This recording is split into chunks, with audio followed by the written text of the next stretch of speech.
Hey everyone, Scott here to discuss the 2002 movie version of Spider-Man, starring Tobey Maguire, Willem Dafoe, Kirsten Dunst, James Franco, Cliff Robertson, and Rosemary Harris, and directed by Sam Raimi. Now, before I get into this movie, I have to say I'm a very big Spider-Man fan because of the 90s cartoon, and I always had fun with the character as a kid, and I couldn't tell you who the villains were at all. And I am the biggest Marvel fan. It's my third favorite series, one being Star Wars, second being Planet of the Apes. And also, keep in mind I'm not going to review Captain America Civil War or the new Spider-Man Homecoming yet. I'll do those before Avengers Infinity War comes out, which is next year. And I'll be starting that late December to early January or something like that. And from now until that day comes, I'll be reviewing all the Marvel comic book movies, starting with Spider-Man. Now, let's get into it.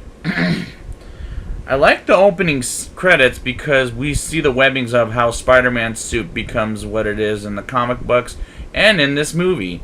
Tobey Maguire is probably the best Spider-Man in the entire series. I'll explain that more when I get into the third Avengers movie next year. Kirsten Dunst has a good role as the sweet Mary Jane Watson, until we get into the sequels, which I'll talk about those later. Willem Dafoe is a creepy presence as Norman Osborn, aka the Green Goblin, which we'll get into in this review. The way Norman throws some guy named Dr. Strom and kills him off, and the way Willem Dafoe is bending down and hissing and making that creepy face and jumping like he's going to attack someone is really menacing, for a good reason too, by the way.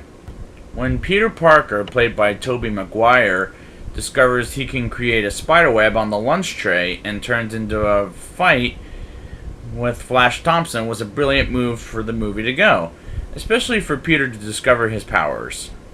The line "with great power comes great responsibility" is a great line in a Spider-Man movie.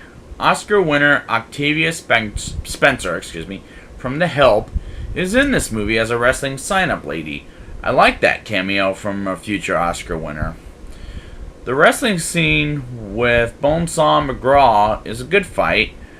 The guy that rips off Peter's and gives him only $100, and the robber, the same guy who kills Uncle Ben, robs the wrestling money guy, and minutes later, like I said, kills off Uncle Ben. Then Peter chases and kills the robber. Let me rephrase that. Lets the robber slip himself on the ledge is actually a good way to get the movie going. Peter puts on the suit and becomes the amazing Spider-Man, or in this case Spider-Man, 55 minutes into the movie. J.K. Simmons as J. Jonah Jameson is brilliant casting, by the way, and he pulls off this role very well. Elizabeth Banks as Betty Brant? I didn't recognize Elizabeth Banks in this role. Well, it was the first time I saw her in things. The Green Goblin is a pretty scary villain and the best one in this trilogy. And Stan Lee the creator of Spider-Man, makes a cameo in this movie where he gets scared during the exploding parade. James Franco as Norman's son, Harry, aka Peter's friend and roommate, at this point is a little bit of a weak character. When Norman is talking to himself as the Goblin is pretty funny, but a little bit strange. To see Norman as both insane and good. Oh, man. The problem with Spider-Man and the Green Goblin is they have those masks. Spider-Man, I get, but the Green Goblin has this mask where he talks and doesn't open his mouth. Well, it's his mask that is... its mouth is already open the whole time. That stupid mask that doesn't move at all whatsoever. It got annoying after a while. When Mary Jane gets mugged by Spider-Man and saves her from the mugging, and they do a famous upside down kiss. Fun fact, that scene was a really hard scene to do because Tobey Maguire was getting drenched as well as Kirsten Dunst.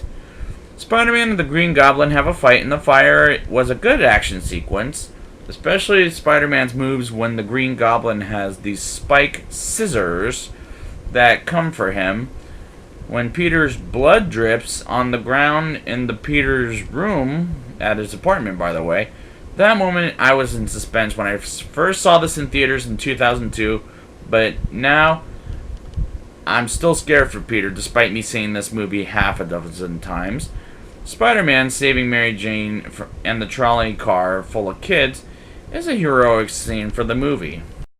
The fight where Spider-Man gets his ass handed to him and kept going with a heartbeat like he would never give up, and that fight was so brutal to watch. Ugh, I couldn't stand it.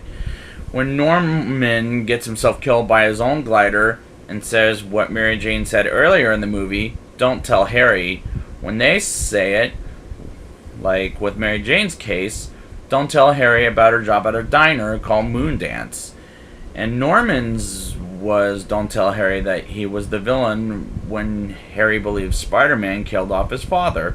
Then we end this with Spider-Man jumping from building to building, and credits roll with a good soundtrack with Nickelback and Sum 41 and the original Spider-Man theme song from the 60s. Now, time for the rating.